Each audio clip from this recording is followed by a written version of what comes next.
Saya ya. Ya Pak. Baik Pak. Oke, terima kasih sebelumnya.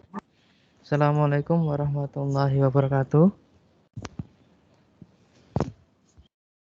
Selamat siang ya, salam sejahtera untuk kita semua. Minggu lalu ternyata kita kosong itu karena libur nasional ya, makanya kok masih sampai di pertemuan yang kedua ya. Siang ini nanti kita akan membahas tentang difusi ya.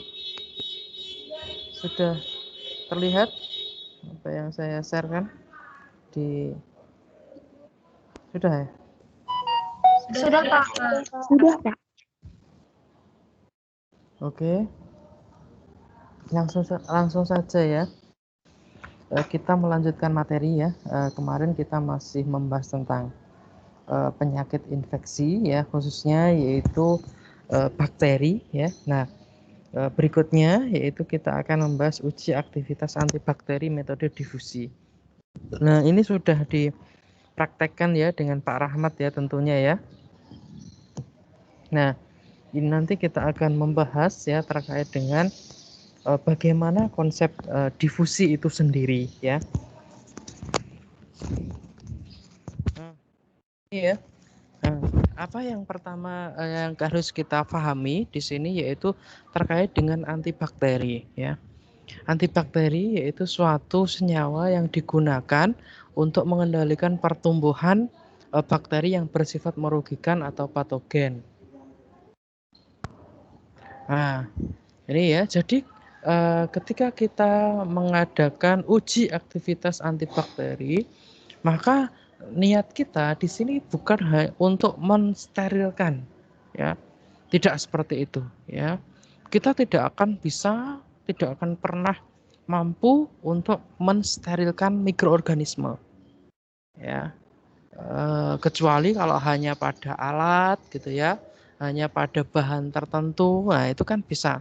Tapi kalau di dalam tubuh kita, apakah kita bisa melakukan sterilisasi seluruh anggota badan kita? Ya, itu kemungkinannya sangat kecil sekali. Ya, karena apa? Karena kan mikroorganisme itu ada di mana-mana, bahkan di mana? Bahkan pada usus. Ya, E. coli itu banyak sekali pada usus besar. Ya, nah, karena apa? Karena dia bermanfaat, gitu ya, pada air ludah kita, gitu ya. Nah, kan tidak mungkin kita mensterilkan semuanya, ya. Apalagi anggota badan atau anggota tubuh, ya, yang masuk ke dalam suatu sistem, ya, sistem pencernaan, sistem pernafasan, gitu ya. Kemudian sistem sirkulasi dan seterusnya itu tidak akan mungkin bisa kita melakukan sterilisasi, ya. Nah, sehingga kita di sini ya mau melakukan apa? Melakukan pengendalian, ya. Nah, antibakteri itu yaitu suatu senyawa yang digunakan untuk pengendalian pertumbuhan bakteri yang bersifat patogen, ya. Nah, ini ya kalau kita lihat ya di sini ya pada gambar ini, ya, ini kan ada koloni, ya toh. Nah, ini ya koloni tumbuh, ya, atau keruh. Kemudian ternyata ada yang bening, ya. Nah, ini karena apa? Karena adanya aktivitas antibakteri, ya. Adanya aktivitas antibakteri, ya, adanya aktivitas antibakteri. Nah, itu adanya aktivitas antibakteri. Zona jernih. Berarti apa? Berarti bakterinya tidak akan bisa tumbuh pada zona jernih ini, ya.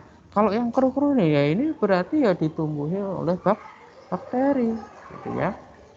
Nah, tujuannya yaitu pengendalian pertumbuhan mikroorganisme bertujuan untuk mencegah penyebaran penyakit dan infeksi, membasmi mikroorganisme pada inang yang terinfeksi dan mencegah pembusukan serta perusakan bahan oleh mikroorganisme.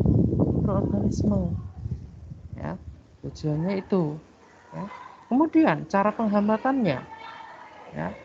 cara penghambatan bakteri oleh antibakteri itu bagaimana? Ya. Yang pertama, dia merusak dinding selnya. Ya. Nah, dengan cara apa? Dengan cara menghambat pertumbuhan, pembentukannya atau mengubahnya setelah selesai terbentuk. Ya. Jadi pembentukannya dihambat, pembentukan dinding selnya, atau mengubahnya setelah selesai terbentuk. Ya, dinding selnya diubah, ya, jadi pecah. Ya.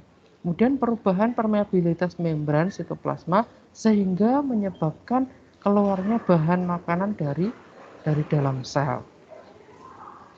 Nah, kemudian adanya perubahan molekul protein dan asam nukleat. Ya. Yang kedua tadi permeabilitas membrannya jadi berubah. Ya. Kemudian yang berikutnya perubahan molekul protein dan asam nukleat. Ya. Proteinnya juga berubah, asam nukleatnya juga berubah. Kemudian penghambatan kerja enzim dan penghambatan sintesis asam nukleat dan protein. Ya. Jadi sintesis asam nukleat, ya, sintesis asam nukleat itu untuk apa? Untuk pembentukan DNA. Ya. Jadi DNA-nya, proses pembentukan DNA-nya, proses sintesis proteinnya itu terganggu, ya, dihambat sehingga apa? Sehingga sel di sini adalah bakterinya itu dia tidak bisa menghasilkan apa? Tidak menghasilkan protein, ya. Kemudian ya, senyawa antibakteri itu mempunyai 3 macam efek terhadap pertumbuhan bakteri, yaitu apa? Ada bakteriostatik, bakteriosidal, kemudian ada bakteriolitik. Ya. Bakteriostatik itu memberikan efek dengan cara menghambat pertumbuhan tetapi tidak membunuh. Ya, menghambat pertumbuhan tetapi tidak membunuh. Ya. Kemudian mekanisme penghambatan dengan menghambat sintesis protein atau mengikat ribosom. Ya. Kemudian ada bakteriosidal, memberikan efek dengan cara membunuh sel tetapi tidak terjadi lysis sel atau pecah sel. Ya. Kemudian bakteriolitik yaitu menyebabkan sel menjadi lysis atau pecah ke sel sehingga jumlah sel berkurang atau terjadi kekeruhan setelah penambahan antimikrobia. Nah, kemudian setelah kita memahami, ya, setelah kita memahami terkait dengan konsep difusi, ya, berikutnya yaitu, ya, konsep antibakteri maksud saya, ya, terkait dengan difusi, ya. Difusi itu apa, ya? Nah, ini peristiwa mengalirnya atau berpindahnya suatu zat dalam pelarut dari bagian yang berkonsentrasi tinggi ke bagian yang berkonsentrasi rendah. Ya. Nah, kalau kita lihat ini, ya, gambar yang ada di kiri Anda, ya. Nah, itu kan berbeda dengan yang di kanan, ya. Yang di kiri itu, ya. Nah, ini terjadi apa? Titik-titik merah yang sangat banyak. Ya. Titik-titik merahnya sangat banyak, ya. Kemudian yang di kanan ini, ya. Nah, yang di kanan ini titik-titik merahnya sangat sedikit. Nah, di sini terjadi perbedaan kerapatan, ya, antara apa? Antara yang titik-titik merah, ya, yang di kiri dengan yang di kanan. Nah, ini karena apa? Karena larutan atau titik-titik merah itu tidak bisa terdifusi ke semua bagian. Ya. Nah, kalau ini, ya, setelah ada waktu, ya, nah, ada time, ya, waktu, kemudian setelah itu apa? Titik-titik merahnya dia bergeser, ya, bergeser, kemudian apa akhirnya? Ya, akhirnya terjadi kesetimbangan antara kanan dan kiri sama konsentrasinya titik-titik merahnya itu, ya, sama. Begitulah difusi, ya. Jadi zat dengan konsentrasi tinggi dia akan terdifusi, ya. Kalau kita menggunakan media padat, ya berarti terdifusi pada media padat. Misalkan apa? Misalkan MHA, ya, Muller Hinton agar, ya. Nah, kita pakai MHA ya. Nah, otomatis konsentrasinya atau zatnya yang kita ujikan, misalnya apa, antibiotik, chloramphenicol, ya, dia akan terdifusi pada media agar itu, ya. Nah, di media agar tersebut ya berarti terjadi perpindahan. Apa yang pindah? Konsentrasi chloramphenicol ya ke media padatnya itu, MHA-nya itu lah. Jadi seperti ini. Ya, konsentrasinya pindah. Nah, kalau ini difusi pada agar Petri, ya, pada cawan Petri. Ya, nah tentu di sini cawan Petrinya itu sudah diberi apa? Diberi agar, ya, cawan, kemudian diberi agar, ya, kemudian diberi antibiotik, ya, atau zat ujinya apa, ya. Nah, setelah itu didiamkan, ya, minimal berapa? Minimal ya 24 jam. Ya, didiamkan, dia akan terjadi proses difusi. Ya, dari mana? Dari antibiotik ini ke media agarnya, ya. Sehingga konsentrasi antibiotik itu nanti akan tersebar secara merata pada media agar. Nah, pada media agarnya itu sebelumnya sudah ada bakterinya. Sehingga di situ ada proses apa? Proses pertemuan antara apa? Antara bakteri dengan zat antibiotiknya. Ya, sehingga terjadi apa? Terjadi zona bening, ya. Karena apa? Karena bakterinya mati. Nah, kalau tetap keruh berarti tidak mati, ya. Misalkan yang di awal tadi. Nah, ini kan tidak mati, ya. Tetap keruh berarti di sini tidak mati, nomor 2 ini, ya. Nah, kalau yang di sini, nah ini yang jernih ini ya berarti mati bakterinya, ya. Itulah konsep difusi, ya. Nah, kemudian zona hambat pada difusi, ya. Nah, zona hambat itu ada 2, radikal dan irradikal, ya. Nah, yang radikal yaitu daerah yang tidak ditemukan pertumbuhan bakteri. Aktivitas antibakteri dapat dihitung atau diukur pada diameter zona radikal, ya. Nah, kalau yang zona irradikal yaitu daerah yang ditemukan pertumbuhan bakteri di sekitar dis dan dapat dihambat oleh antibakteri tapi tidak mematikan bakteri, ya. Nah, ini yang irradikal ini yang tidak dihitung, ya. Nah, ini misalkan yang irradikal ini penisilin ini tidak ada zona hambat, ya, tidak bisa dihitung, ya. Nah, ini chloramphenicol bisa ada zona beningnya. Tetrasiklin bisa karena ada zona beningnya, ya. Begitu juga streptomycin, ya. Ini ada zona bening juga, ya. Nah, kemudian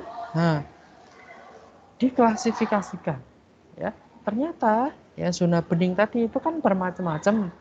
Ada yang mungkin 25 mm, ada yang 10 mm, ada yang 15 mm dan seterusnya. Ya, ini adalah klasifikasi respon hambatan pertumbuhan bakteri, ya. Nah, ya. Nah, cuma ini apa? Cuma ini secara umum, ya. Kalau secara khusus ya ada lagi. Ya, misalkan apa? Misalkan tetrasiklin untuk Staphylococcus aureus. Ya. Tetrasiklin untuk Salmonella typhi. Nah, itu ada sendiri. Ya, kalau ini secara umum. Ya, secara umum, ya. Zona terang, ya, lebih dari 20 mm, maka respon hambatan pertumbuhannya kuat. Ya. Kalau antara 16 sampai 20 mm itu sedang. Antara 10 sampai 15 mm itu lemah, kurang dari 10 mm itu tidak ada aktivitas antibakterinya, ya.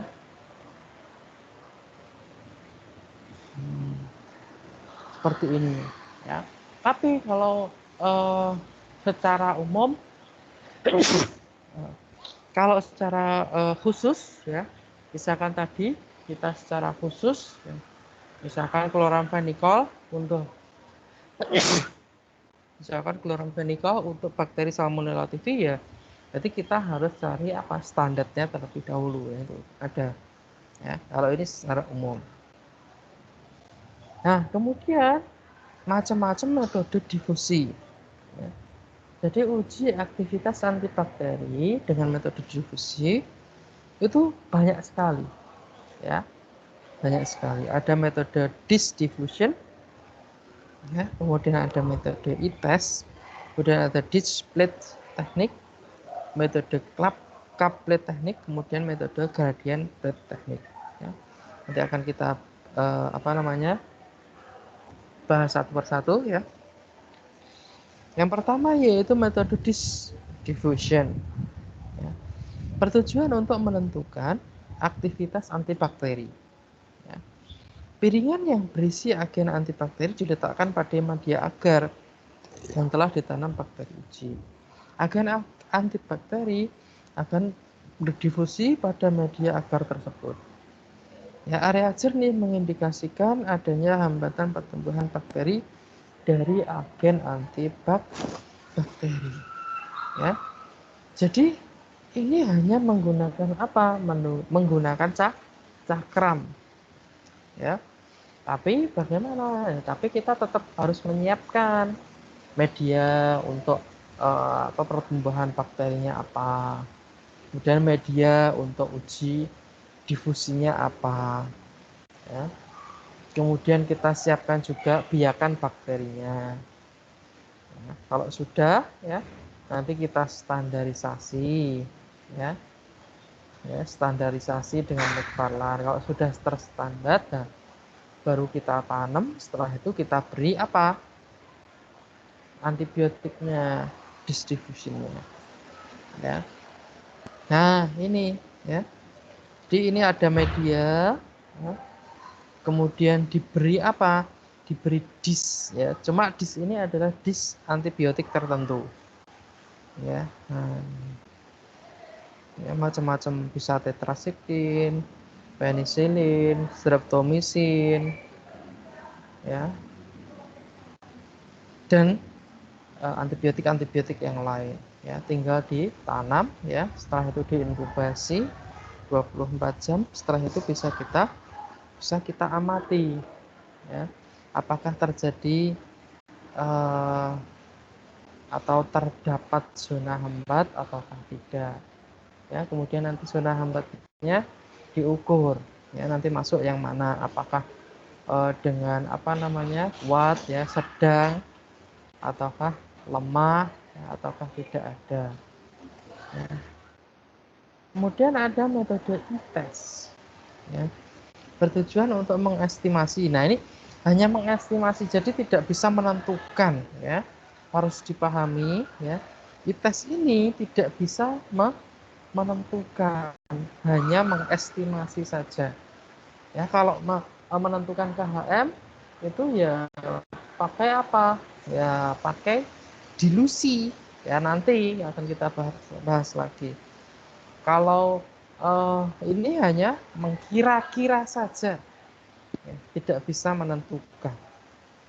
Nah, ini menggunakan strip plastik yang mengandung agen antibakteri dengan konsentrasi rendah sampai tinggi. Agen antibakteri diletakkan pada media agar yang sudah ditanam bakteri. Pengamatan dilakukan pada area jernih yang ditimbulkan yang menunjukkan kadar antibakteri yang menghambat pertumbuhan bakteri. Nah, ini ya e-test. Ada yang konsentrasi rendah, kemudian sampai ke konsentrasi tinggi. Ini 0,64, 0,94, seterusnya sampai 256 ya. Nah, ini konsentrasinya paling rendah ya, tidak ada apa namanya ini, tidak ada zona jernihnya ya. Semakin tinggi ya, zona jernihnya makin lebar ya. Nah, cuma ini hanya mengestimasi, tidak bisa menentukan. Nah, ini berikutnya yaitu metode display teknik. Ya. Nah, pada metode ini sampel uji berupa agen antibakteri yang diletakkan pada parit. Ya. Parit dibuat dengan cara memotong bagian agar dengan potongan membujur. Bakteri uji digoreskan ke arah parit yang berisi agen bakteri. Ya. Nah, seperti ini. Ya, jadi tanam dulu bakterinya, setelah itu dipotong di sini. Ya, dipotong, ya dimasuki apa? Agen antibakteri. Ya. Nah, setelah itu, nah ini ada hambatan ataukah tidak? Nah, ada zona jernih ataukah tidak? Ada zona jernih ya berarti ada hambatan, ya tinggal diukur berapa itu. Nah, ini yang paling sering, ya, yang paling sering ya. Selain apa diffusion tadi, yang berikutnya yaitu couplet teknik. Ya, couplet ini juga paling sering. Ya, bahkan ini lebih sering ya kalau mahasiswa gitu ya, baik itu TLM ataupun farmasi itu banyak yang menggunakan couplet teknik. Karena apa? Karena biasanya yang diuji adalah bahan alam, ekstraksi. Ya. Nah, ekstraksi ya kan tinggal apa? Tinggal buat sumuran, setelah itu dimasukkan ekstraknya, dimasukkan ke sumuran itu. Ya, media sumuran. Dibuat sumuran pada media agar yang telah ditanam bakteri. Sumuran tersebut dimasuki agen antibakteri yang akan diuji.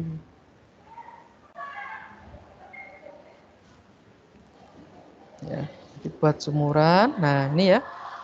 Lihat ya. Nah, ini apa agarnya?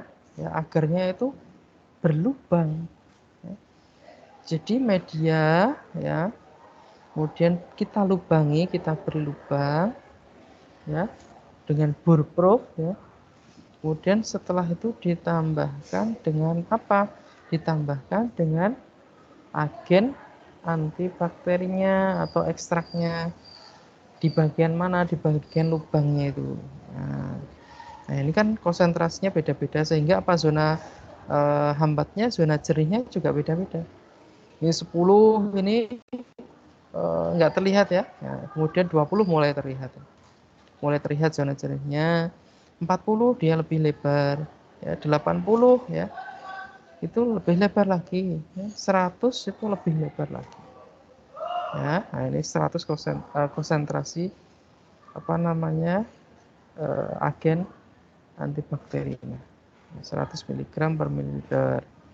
80 mg per mililiter, 40 mg per mililiter, dan seterusnya. Kemudian gradien plate teknik. Nah, ini sulit ini ya. Konsentrasi agen antibakteri dibuat bermacam-macam mulai dari 0 sampai maksimal. Ya.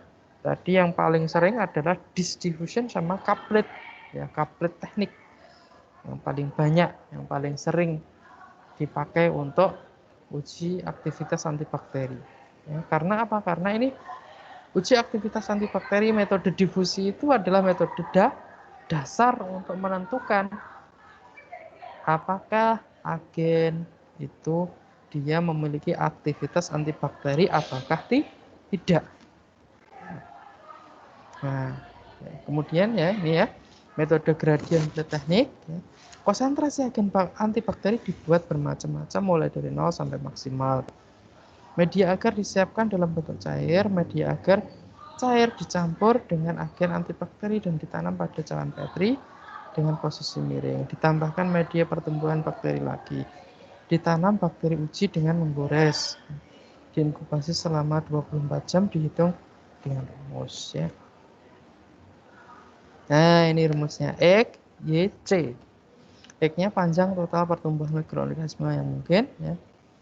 Panjang pertumbuhan aktual, konsentrasi final agen antibakteri pada total volume ya, media miligram per mililiter ya. Nah, konsentrasi hambatan X dikalikan Y per C. Nah, ini bentuknya. Ini agak sulit ini ya, dan ini jarang dilakukan ya. Yang paling banyak yaitu couplet, yang metode sumuran sama difusi, cakram dis. distribution. Nah, tadi ya ada standar. Ya, jadi harus terstandar ya, uji aktivitas antibakteri itu harus dilakukan standarisasi. Nah, standarisasi ini fungsinya untuk apa gitu ya? Nah, standarisasi ini fungsinya adalah untuk supaya ya kerapatan dari mikrobia yang diuji itu sama ya. Jadi kalau kita mau buat Petri ya, misalkan ada 5 kali ulangan ya. Nah, kita akan ujikan ya konsentrasi ekstrak daun kelor misalkan ya. Ekstrak daun kelornya itu kan macam-macam konsentrasinya, mulai dari 10 mg per mililiter, ada 20, ada 30, ada 40, ada 50 ya. Nah, tentu harusnya yang 10 itu zona jernihnya ya, kalau terdapat zona jernih maka dia lebih apa? Diameternya lebih kecil dari 20 ya. Yang 20 lebih kecil dari 30 dan seterusnya. Ya, hal itu bisa terjadi kalau apa? Kalau kerapatan dari bakterinya itu juga sama. Kalau kerapatan bakterinya tidak sama, ya, bisa saja ya, bisa saja nanti yang 30 mg per mililiter zona jernihnya lebih kecil dari yang 10 mg per mililiter. Lah, itu salah itu berarti. Ya. Salahnya di mana? Ya. Pada saat standarisasi kerapatan bakterinya berbeda, ya. Nah, bisa saja itu, ya. Karena apa? Karena kerapatan bakteri pada misalkan tadi ya 30 mg per mililiter itu kerapatan bakterinya rendah. Ya. Oh, salah ya. Lebih kuat ya, kerapatan bakterinya lebih kuat. Ya. Kerapatan bakterinya lebih banyak. Jadi bakterinya yang tumbuh di sini banyak. Ya. Nah, berbeda dengan yang 10 ya. Nah, kalau kita buat penelitian kan harus sama. Ya, biar hasilnya nanti juga baik, bagus gitu ya. Nah, ini ya standar McFarland ya, dengan ini membuatnya ya. Nomornya ya, katalog nomor ya ini maksudnya. Ya, standar McFarland-nya 0,5. Cara membuatnya dengan melarutkan 1% BaCl2 ya, 0,05 ml ditambahkan dengan 1% H2SO4 9,95 ml. Ya.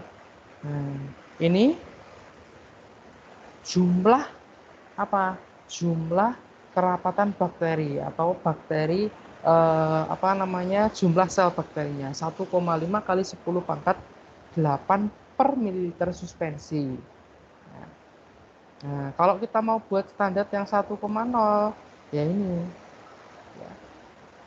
Kita menyiapkan 1% BaCl2 ya, sebanyak 0,1 ml ya, ditambahkan dengan 1% H2SO4 9,90 ml ya. Kerapatan bakterinya 3 kali 10 pangkat 8 dan seterusnya.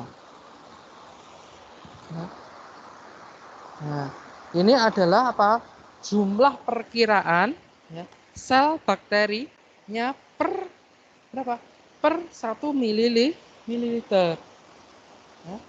Ada ya matematikanya 1,0, 3,0, 6 kali 0 dan seterusnya sampai 3,0 kali 10 pangkat 9. Nah, ya tahapan uji difusi bagaimana? Yang pertama, pembuatan media BHI. Ya. Ini untuk apa BHI ini? Untuk pertumbuhan bakteri. Ya. Jadi bakterinya yang akan diuji kan ya harus kita tumbuhkan. Ya. E. coli ya berarti kita harus tumbuhkan E. coli-nya, diremajakan. Ya. Kemudian pembiakan suspensi bakteri uji. Ya. Kemudian pembuatan media MHA. Ini untuk apa? Untuk uji difusinya medianya. Kemudian pembuatan standar McFarland ya tadi. Nah, distandarisasi. Jadi bakteri yang tumbuh pada BHI ini harus terstandarisasi pada McFarland supaya apa? Supaya kerapatan bakterinya itu sama. Nah, setelah itu baru pengujian aktivitas antibakterinya. Nah, kemudian kelebihan ya, mudah dilakukan, biaya relatif murah ya. Peralatan yang digunakan itu juga relatif lebih mudah didapatkan. Kemudian ada kelebihan, ada kekurangan ya. Volume antara ekstrak atau larutan uji dan media pertumbuhan cair atau aqueous steril serta suspensi bakteri harus tepat ya. Lubang atau sumur pada media harus diperhatikan ukuran dan kedalamannya. Volume mikropipet yang digunakan harus dipastikan sesuai. Oke, terima kasih. Oke, masih ada waktu sekitar 10 menit. Apakah ada yang ditanyakan?